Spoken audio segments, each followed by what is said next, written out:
दोस्तों आज जिन दो देशों के बीच हम कंपैरिजन करने वाले हैं उन दो देशों की दुश्मनी सालों पुरानी है। हालांकि इस दुश्मनी का कारण एक तरफा ही रहा है। शायद इसी वजह से आज तक एक देश G20 की अध्यक्षता करने जा रहा है तो वहीं दूसरे देश के पास अपने लोगों को खिलाने के लिए 2 वक्त का खाना भी नहीं है। एक देश है दोस्तों भारत तो दूसरा देश है पाकिस्तान। आज हम आपको इस वीडियो में इन दोनों देशों के बारे में बताएंगे कि एक ही दिन के अंतराल में आजाद होने के बाद भी दोनों देश कहां कहां खड़े हैं। दोस्तों आज की वीडियो काफी इंटरेस्टिंग होने वाली है, इसलिए वीडियो को एंड तक जरूर देखें। भारत और पाकिस्तान दोस्तों एक ही धरती पर जन्मे 2 देश हैं। एक जैसी जमीन, एक जैसा ही संविधान, एक ही तरह के लोग और एक ही जैसा बात करने का लहजा। लेकिन बावजूद इसके एक देश ने 75 साल के बाद छू लिया आसमान तो एक देश को देखने पड़ रहे हैं भुखमरी जैसे दिन। दोस्तों जब कभी बात भारत और पाकिस्तान के बीच अंतर करने की होती है तो इस बारे में ज्यादा डिस्कशन नहीं होता कि कौन सा देश किससे ज्यादा बेहतर है, क्योंकि दोनों देश आजादी के बाद से किस मुकाम पर आकर खड़े हैं ये आज बच्चा बच्चा जानता है। 2022 में भारत ने आजादी का अमृत महोत्सव मनाया था और 2023 में भारत आजादी के दिन एक और नई कहानी लिखेगा। 75 सालों के इतिहास में भारत ने कृषि से लेकर खेल, अर्थव्यवस्था, रक्षा तक के क्षेत्र में अपनी कामयाबी के झंडे गाड़े हैं। लेकिन वहीं आज पाकिस्तान कंगाल खड़ा है और आतंकियों का गढ़ बन चुका है। दोनों ही देश एक ही दिन आजाद हुए। ये बात सभी जानते हैं कि पाकिस्तान भारत के टूटने से बना था। भारत 15 अगस्त को अपनी आजादी का दिन मनाता है तो पाकिस्तान 14 अगस्त को। ब्रिटिशर लुइस माउंटबेटन ने 14 अगस्त को पाकिस्तान को स्वतंत्र राष्ट्र का दर्जा दे दिया था। इसलिए पाकिस्तान में आजादी का जश्न 14 अगस्त को ही मनाया जाता है, यानी कि दोनों ही देशों को आजादी लगभग एक ही दिन मिली। लेकिन दोस्तों ऐसी क्या वजह थी कि एक दिन के अंतराल में आजाद होने के बाद भी भारत लगातार तरक्की करता चला गया और पाकिस्तान को तरक्की का मतलब ही समझ में नहीं आया। पाकिस्तान के संस्थापक दोस्तों मोहम्मद अली जिन्ना ने भी नेहरू जी की तरह अपने सभी नागरिकों के लिए धार्मिक स्वतंत्रता दी। भारत और पाकिस्तान दोनों के पास एक ही तरह की राजनीतिक विरासत थी, काम करने का तरीका एक था। लेकिन इसके बाद भी दोस्तों भारत के आगे पाकिस्तान शुरुआत से ही कहीं भी टिक नहीं पाया। आजादी के 3 साल के अंदर ही 1950 में लिखित संविधान अपनाकर भारत एक रिपब्लिक नेशन बन गया तो दूसरी तरफ पाकिस्तान को अपना संविधान बनाने में 26 साल लगे और वो भी पूरी तरह से कामयाब नहीं हो पाया। दोनों ही देश लगभग 75 साल पूरे कर चुके हैं। इन 75 सालों की बात करें तो भारत हर फील्ड में पाकिस्तान से आगे खड़ा हुआ नजर आता है। कृषि से लेकर खेल, अर्थव्यवस्था, रक्षा और सुरक्षा तक के क्षेत्र में भारत ने कामयाबी हासिल की है। अनाज से लेकर रक्षा के क्षेत्र तक आज भारत आत्मनिर्भरता की दिशा में कामयाब दिख रहा है। आजादी के समय दोनों ही देश गरीब थे। भारत और पाकिस्तान दोनों के ही पास अपने अपने देशों को बचाने और अपनी अपनी अर्थव्यवस्थाओं को सुधारने की चुनौती थी। 75 सालों में भारत दुनिया के गरीब मुल्क से ऊपर उठकर अब दुनिया के सबसे तेजी से बढ़ने वाली अर्थव्यवस्था के तौर पे जाना जा रहा है। वहीं पाकिस्तान में दोस्तों आर्थिक संकट काफी गहरा है। पाकिस्तान में आज लोग सड़कों पर हैं और भुखमरी से मर रहे हैं। इसका कारण कोई प्राकृतिक रीजन नहीं है बल्कि दोस्तों पाकिस्तान खुद है। इस देश में रहने वाले लोग आज अपनी इस हालत का जिम्मेदार यहाँ की सरकार और नीतियों को ठहरा रहे हैं। 2022 से ही पाकिस्तान विदेशी मुद्रा संकट की चपेट में है और आने वाले समय में और भी बुरा हो सकता है। वहीं आज भारत सबसे मजबूत अर्थव्यवस्था वाले टॉप 5 देशों में शामिल है। ऐसा माना जा रहा है कि भारत जल्द ही दुनिया की तीसरी सबसे मजबूत अर्थव्यवस्था वाला देश बन जाएगा। आजादी के दौरान 1947 में भारत की जीडीपी सिर्फ 2.7 लाख करोड़ रुपए की थी और 75 सालों के दौरान आज देश की जीडीपी में करीब 55 गुना बढ़ोतरी हुई है। मतलब ये बढ़ के करीब 150 लाख करोड़ रुपए हो गई है। वहीं पाकिस्तान इस मामले में दोस्तों 42वें स्थान पे है। पाकिस्तान की जीडीपी इस समय 35 लाख करोड़ के आसपास ही है। सिर्फ जीडीपी के मामले में नहीं बल्कि दोस्तों प्रति व्यक्ति आय के मामले में भी पाकिस्तान आज भारत के सामने कहीं भी नजर नहीं आता है। 1950 में भारत की प्रति व्यक्ति आय 274 रुपए थी, जो आज बढ़कर करीब 1.5 लाख रुपए सालाना तक पहुंच गई है। वहीं साल 2020 में एक आंकड़े के मुताबिक पाकिस्तान में प्रति व्यक्ति आय करीब 95,000 रुपए सालाना है। एक साल के अंदर ही भारत अपना रक्षा बजट 10% बढ़ाने में कामयाब रहा तो वहीं पाकिस्तान इस मामले में भी भारत के आगे दूर दूर तक कहीं भी दिखाई नहीं देता है। हाल ही में 2022 से 2023 तक के पेश हुए बजट में फाइनेंस मिनिस्टर ने रक्षा क्षेत्र को कुल 5.25 लाख करोड़ रुपए दिए, जो पिछले साल के मुकाबले करीब 10% ज्यादा है। साल 2020 के बाद से ही भारत ने अपने डिफेंस को मजबूत करने के लिए लगातार अपने बजट को बढ़ाया है। लेकिन पाकिस्तान का ध्यान अपने देश की रक्षा करने से आतंकियों का साथ देने में ज्यादा है। कई रिसर्च इंस्टीट्यूट इस बात का दावा कर चुके हैं कि पाकिस्तान आने वाले कितने भी साल ले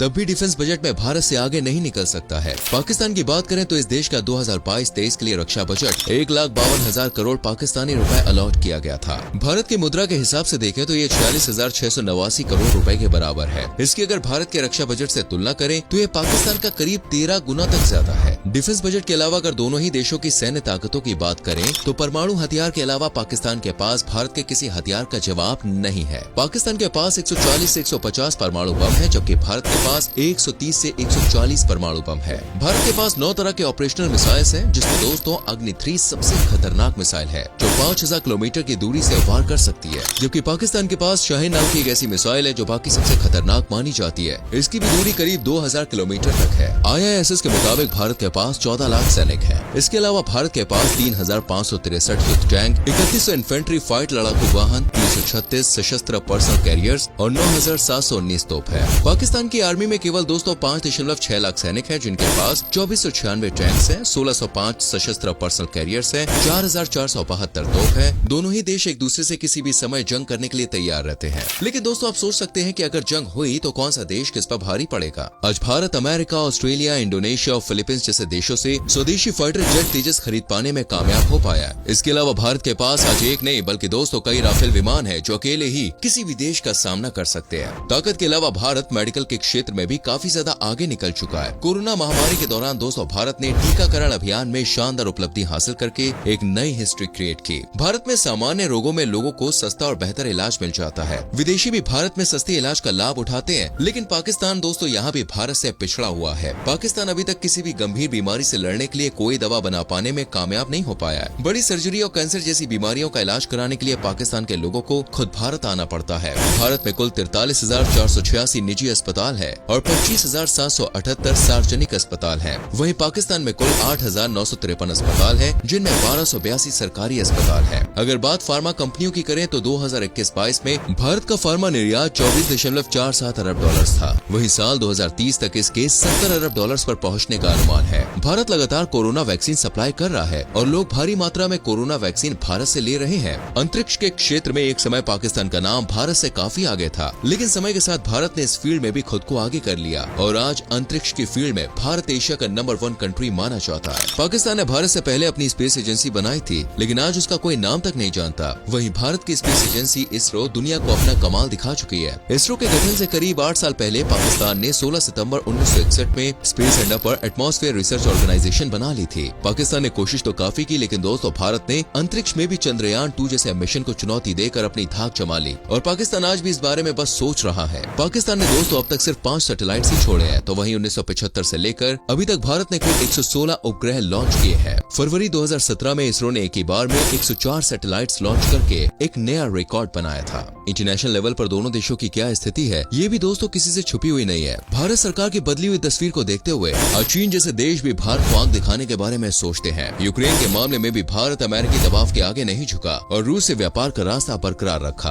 कश्मीर मुद्दे पर दोस्तों आज अमेरिका, रूस और कई बड़े देश भारत के साथ खड़े हुए नजर आते हैं। वैश्विक मंच पर पाकिस्तान की कहीं कोई वैल्यू नहीं है। पाकिस्तान आज भी आतंकियों का ठिकाना बना हुआ है और भारत को परेशान करने की कोशिश में रहता है। इसे लेकर दूसरे देश भी पाकिस्तान को चेता चुके हैं। भारत जहां ओलंपिक खेलों की मेजबानी करने के लिए खुद को तैयार कर रहा है, वहीं दूसरी तरफ पाकिस्तान अभी तक अपनी सिविल वॉर में ही उलझा हुआ नजर आ रहा है। पाकिस्तान में आज आतंकी संगठन दोस्तों इतने एक्टिव हो चुके हैं कि कोई भी कंट्री यहाँ पर इन्वेस्ट करने के लिए 10 बार सोचती है। भारत की तरह ही पाकिस्तान में क्रिकेट का काफी क्रेज है, लेकिन दोस्तों पिछले दशक को छोड़ दे तो कोई भी टीम यहाँ आने के लिए तैयार ही नहीं है। वहीं अगर भारत की बात करें तो इस देश का दोस्तों हर राज्य मैन्युफैक्चरिंग हब बन चुका है। बड़ी बड़ी कंपनियां यहाँ पे इन्वेस्ट कर रही हैं, तो कई बड़े विदेशी खिलाड़ियों का यहाँ पर घर भी है और सभी भारत में रहने की इच्छा भी जता चुके हैं। भारत 1 दिसंबर से शक्तिशाली समूह G20 की अध्यक्षता करने जा रहा है, जो इस बात को दर्शाता है कि भारत वैश्विक ताकतों के बीच विश्व नेता बनकर उभरा है। G20 ग्रुप में जितने भी देश हैं दोस्तों, ये सभी देश एक साथ भारत आकर अपनी अपनी बात रखेंगे और पूरी दुनिया की नजर भारत पर होगी। ऐसा माना जा रहा है कि सम्मेलन के बाद भारत को आर्थिक रूप से काफी फायदा होगा। वहीं पाकिस्तान अभी ये सोचने से भी काफी दूर है कि उसे आने वाले समय में ये अवसर मिलेगा भी या नहीं। दोस्तों आज पाकिस्तान एक बड़े आर्थिक संकट से जूझ रहा है। कोई भी देश पाकिस्तान के साथ नहीं खड़ा है। इस देश की तस्वीर कुछ श्रीलंका के जैसी ही हो गई है। कर्जा लेने के मामले में दोस्तों भारत का ये पड़ोसी देश काफी आगे निकलता जा रहा है। पाकिस्तान का विदेशी मुद्रा भंडार भारी गिरावट के साथ 7.83 अरब डॉलर के नीचे पहुंच गया। इस देश की सरकार और यहाँ के प्रधानमंत्री के कार्यकाल का किसी को भरोसा नहीं है।